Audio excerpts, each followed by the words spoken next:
সপ্তম দফা তথা শেষ দফা ভোটের আগে আজ এক হাই ভোল্টেজ মঙ্গলবারের সাক্ষী থাকতে চলেছে মহানগর। আজ একই দিনে পথে নামবেন মোদি মমতা দুজনেই। ফের আজ বঙ্গে আসছেন প্রধানমন্ত্রী মোদি, ভোট বঙ্গে প্রচারে আসছেন তিনি। আজ রাজ্যে আসছেন প্রধানমন্ত্রী এবং উত্তর কলকাতার শ্যামবাজার থেকে রোড শো রয়েছে তার। আজই অশোকনগর বারুইপুরে সভা রয়েছে মোদির। কথা বলবো ভেঙ্কটেশ্বর আমাদের প্রতিনিধির সঙ্গে। ভেঙ্কটেশ্বর, আজ প্রধানমন্ত্রীর এই কর্মসূচি, নিরাপত্তার ছবিটাও জানতে চাই রোড শো ঘিরে, এবং কি কি কর্মসূচি রয়েছে, কোথায় কখন যাবেন তিনি? দেখো, প্রধানমন্ত্রী রাজ্যে সপ্তম দফার আগে ভোট প্রচারকে ঘিরে চূড়ান্ত প্রস্তুতি শুরু হয়ে গিয়েছে। তুমি জানো যে এর আগেও একাধিকবার বঙ্গ সফরে এসেছেন প্রধানমন্ত্রী দলীয় প্রার্থীদের সমর্থনে। এখনো পর্যন্ত বঙ্গে 21টি সভা করেছেন প্রধানমন্ত্রী। আর আজ কলকাতায় প্রথম তিনি রোড শো করতে চলেছেন দলীয় প্রার্থীদের সমর্থনে। আজকে প্রথমেই বারাসাত লোকসভা কেন্দ্রের অশোকনগর, সেখানে প্রথম জনসভা রয়েছে প্রধানমন্ত্রী।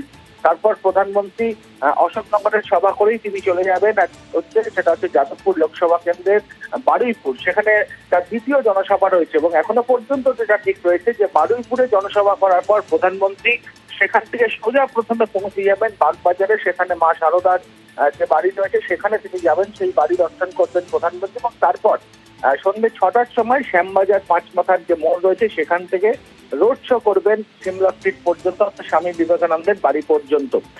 সব মিলিয়ে একেবারে চূড়ান্ত প্রস্তুতি এই মুহূর্তে। এবং যে প্রধানমন্ত্রীর যে মূলত যে রোড শোর যে যাত্রাপথ, সেই যাত্রাপথ একেবারে প্রস্তুত রাখা হয়েছে। আমরা দেখেছি গতকাল রাতেই প্রস্তুতি খতিয়ে দেখতে পৌঁছে গিয়েছিলেন বিজেপি রাজ্য সভাপতি সুকান্ত মজুমদার। তিনি কিছুক্ষণের মধ্যেই ফের সেই প্রধানমন্ত্রীর যে রোড শোর যে যাত্রাপথ তা খতিয়ে দেখবেন। কিন্তু আজকে প্রধানমন্ত্রীর যে রোড শো, সেই রোড শোর দিকে কিন্তু নজর রয়েছে প্রত্যেকের। কারণ আমরা দেখেছি এর আগে বিভিন্ন জায়গায় রোড শো করেছেন প্রধানমন্ত্রী, কিন্তু বাংলা বা কলকাতায় এর আগে কোনোদিন রোড শো করেননি। এবং আজকে একেবারে 2024-এর যে লোকসভা নির্বাচন, সেখানে দলীয় দুই প্রার্থী এমন রয়েছেন শিবভদ্র দত্ত এবং তাপস রায়, তাদের সমর্থনেই প্রধানমন্ত্রী আজকে উত্তর কলকাতায় তিনি রোড শো করবেন। সব মিলিয়ে 2:30-এর সময় প্রধানমন্ত্রীর প্রথম সভা অশোকনগরে হবে, তারপর থেকে তার পরপর যে কর্মসূচি রয়েছে। এবং আজকে রাতেই রাজভবনে রাত্রিবাস করবেন প্রধানমন্ত্রী, এখনো পর্যন্ত তেমনটাই সূচিতে তার রয়েছে। এবং আগামীকাল বঙ্গে তার আরো 2টি সভা রয়েছে। সব মিলিয়ে প্রধানমন্ত্রীর বঙ্গ সফরকে কেন্দ্র করে চূড়ান্ত প্রস্তুতি যেমন রয়েছে, পাশাপাশি যে প্রধানমন্ত্রীর আজকে যে সপ্তম দফা ভোটের আগে যে জোড়া সভা রয়েছে, সেই সভা থেকে প্রধানমন্ত্রী কি বার্তা দেন সেদিকেও নজর রাজনৈতিক মহলের। অনেক ধন্যবাদ ভেঙ্কটেশ্বর।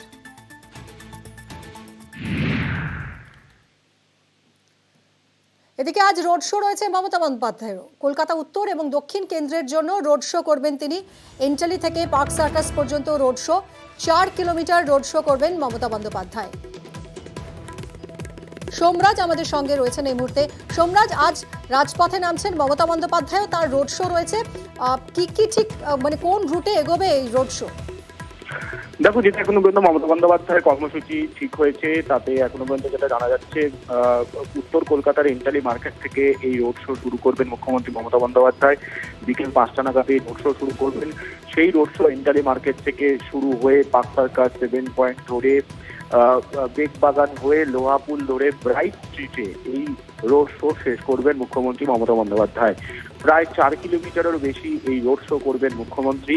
বিকেল 5টা থেকে এই রোড শো শুরু করার কথা মমতা বন্দ্যোপাধ্যায়। যেটা সূত্র মারফত জানা যাচ্ছে, গতকালই মুখ্যমন্ত্রী মমতা বন্দ্যোপাধ্যায় সিদ্ধান্ত নেন যে কলকাতায় রোড শো করার। মূলত কলকাতা উত্তর ও কলকাতা দক্ষিণ এই দুই কেন্দ্রের জন্যই মমতা বন্দ্যোপাধ্যায়ের আজকের এই রোড শো বলেই এখনো পর্যন্ত জানা যাচ্ছে। ধন্যবাদ সোমরাজ। দমদমের তৃণমূল প্রার্থী সৌগত রায়ের ব্যানার ছেঁড়ার অভিযোগ, বেলঘড়িয়ার বাটার মোড়ের ঘটনা। ব্যানার ছেঁড়ার অভিযোগ বিজেপির বিরুদ্ধে, যদিও অভিযোগ মানতে নারাজ বিজেপি। কমিশনেও অভিযোগ দায়ের করেছে তৃণমূল। সিসিটিভি ফুটেজ দেখছেন এই মুহূর্তে আপনারা, যে সিসিটিভি ফুটেজ থেকে স্পষ্ট ব্যানার টেনে ছিঁড়ে ফেলে দেওয়া হচ্ছে। কমিশনে অভিযোগ জানিয়েছে তৃণমূল। দুজনকে দেখা যাচ্ছে তারা এলো, ব্যানার টেনে ছিঁড়ে ফেলে দিয়ে চলে গেল। সিসিটিভি ফুটেজে এই ছবি ধরা পড়েছে। বেলঘড়িয়ার বাটার মোড়ের ঘটনা। বিজেপির বিরুদ্ধে ব্যানার ছেঁড়ার অভিযোগ করছে তৃণমূল কংগ্রেস, যদিও বিজেপি সেই অভিযোগ অস্বীকার করছে। যে ব্যক্তিকে দেখা যাচ্ছে ব্যানার ছিঁড়তে, সুদীপ্ত রায়, অভিযুক্ত বিজেপি নেতা। তৃণমূলের অভিযোগ, এই সুদীপ্ত রায় তিনি গিয়ে ব্যানার টেনে ছিঁড়ে ফেলে দেন। যদিও এই অভিযোগ অস্বীকার করেছে বিজেপি। দেয়ালের ফ্লেক্স ছিঁড়ে ফেলে দিয়েছিল। তো মনের ফ্লেক্স কিভাবে ছিঁড়বেন? এমন একজন মণ্ডল সভাপতি করলেন, তাকে রাতের অন্ধকারে একজন সহযোগীকে নিয়ে তাকে ফ্লেক্স ছিঁড়তে হচ্ছে। ফ্লেক্স ছিঁড়ে দিয়ে কি ভোট বেশি পাওয়া যায়? বিজেপির ক্ষতি হলো। অনেক কিছু করতে পারতাম, কিন্তু আমরা করিনি। এই ধরনের জিনিস আগামী দিন করবেন না। একদম ভিত্তিহীন অভিযোগ, এরকম কিছুই হয়নি। ওরা যে ভিডিওটা দেখাচ্ছে, সেই ভিডিওর মধ্যে যে ব্যক্তিকে দেখা যাচ্ছে, সেই ব্যক্তি চেহারা অস্পষ্ট এবং এটা ওদের এটা করানো জিনিস। যেহেতু এখানে আমার অফিস আছে নিচে, এই জায়গাটাকে নষ্ট করার জন্য, বিজেপিকে চমকানোর জন্য এটা করা হচ্ছে। ইচ্ছা করে এই সিচুয়েশন ক্রিয়েট করা হচ্ছে যেন ভোটটা বানচাল করতে পারে। যে সিসিটিভি ফুটেজ দেখা যাচ্ছে, সেই সিসিটিভি ফুটেজ যিনি দিয়েছেন সেই ব্যবসায়ীকে হুমকি দেওয়ার অভিযোগ উঠেছে। বেলঘড়িয়ার এই ব্যবসায়ীকে হুমকি কাঠগড়ায় বিজেপির মণ্ডল সভাপতি সুদীপ্ত রায়। সিসিটিভি ফুটেজ ব্যবসায়ী শুভজিৎ পোদ্দারের দোকানের। এই ব্যবসায়ীর থেকে সিসিটিভি ফুটেজ নেয় তৃণমূল কংগ্রেস, আর সিসিটিভি ফুটেজ দেওয়া নিয়ে ব্যবসায়ীকে হুমকি দেওয়া হয় বলে অভিযোগ। আতঙ্কিত রীতিমতো ব্যবসায়ী এবং তার পরিবার। বেলঘড়িয়া থানায় তারা অভিযোগ দায়ের করেছেন।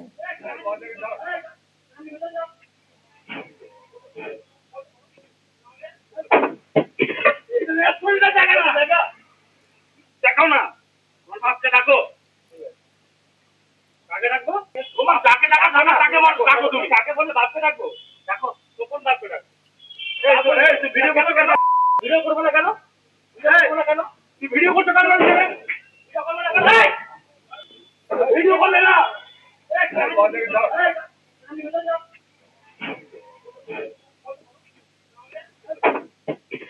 সুদীপ্ত রায় এবং সুপ্রতীক রায় দুজনেই পুরো ড্রাঙ্ক অবস্থায় ছিল। ওরা দোকানের সামনে গিয়ে একটা চিমনির বাহানা নিয়ে ঝামেলা করছিল। তো আমাকে ফোন করা হয়, আমি সেখানে উপস্থিত হই। তো হওয়ার পরে তারা আমার সাথে খুব মিসবিহেভ করে, স্ল্যাং ইউজ করে।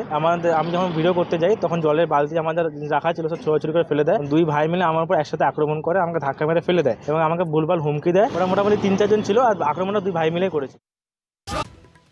হাওড়ায় বড়সড় রেল দুর্ঘটনা থেকে রক্ষা। লিলুয়ায় লাইনচ্যুত ডাউন লাইনের ট্রেন। কারশেডে যাওয়ার সময় বেলাইন হয়ে যায় ওই ট্রেন। ফাঁকা ট্রেন। আপলাইনে ট্রেনের কামরা। বিপত্তির সময় আপলাইনে যাত্রী বোঝাই লোকাল লোকো পাইলট সময় মতো ট্রেন থামানোই বিপদ থেকে রক্ষা। ঘটনাস্থলে রেলের আধিকারিক এবং ইঞ্জিনিয়াররা।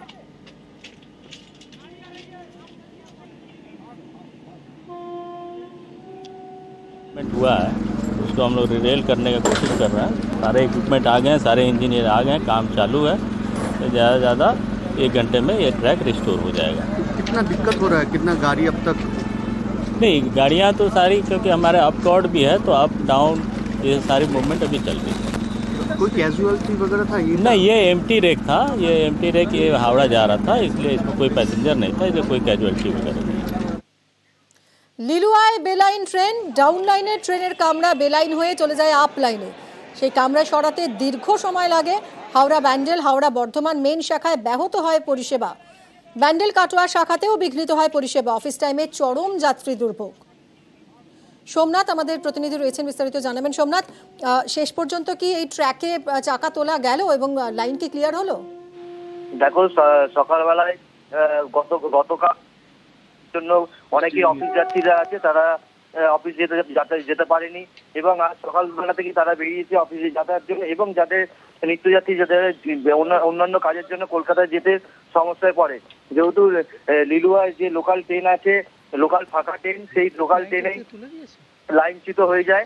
ব্যান্ডেল, হাওড়া ব্যান্ডেল লোকাল এবং বিভিন্ন লোকাল, কাটোয়া লোকাল এবং এইসব local, Katwa local, Bandel local এবং বর্ধমান লোকাল আপ ও ডাউন লাইনে ট্রেন যাতায়াতের সমস্যা দেখা দেয় এবং যারা নিত্যযাত্রীরা রয়েছে তারা সমস্যার মধ্যে পড়ে এবং ব্যান্ডেল, শ্রীরামপুর, শেওড়াফুলি বিভিন্ন জায়গায় লোকাল ট্রেন দাঁড়িয়ে পড়ে এবং দাঁড়িয়ে যাওয়াতে সমস্যার মধ্যে পড়ে নিত্যযাত্রীরা।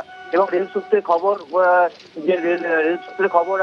পাওয়া যায় যে লাইন শুদ্ধ যে ট্রেনটা হয়েছে, লোকাল ট্রেন যে হয়েছে সেটা কিন্তু মেরামত করার এবং দ্রুত কাজ করার চেষ্টা করা হচ্ছে, যে তাড়াতাড়ি যাতে যে বেশ কিছু ট্রেন বাতিল করা হয়েছে, এই কারণে বেশ কিছু ট্রেন বাতিল করা হয়েছে। চরমে ওঠে যাত্রী দুর্ভোগ। অনেক ধন্যবাদ সোমনাথ।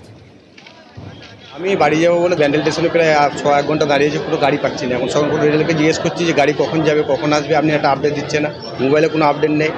বুকিং কাউন্টারে জিজ্ঞেস করতে গেলে বলছে স্টেশন মাস্টারকে গিয়ে জিজ্ঞাসা করুন।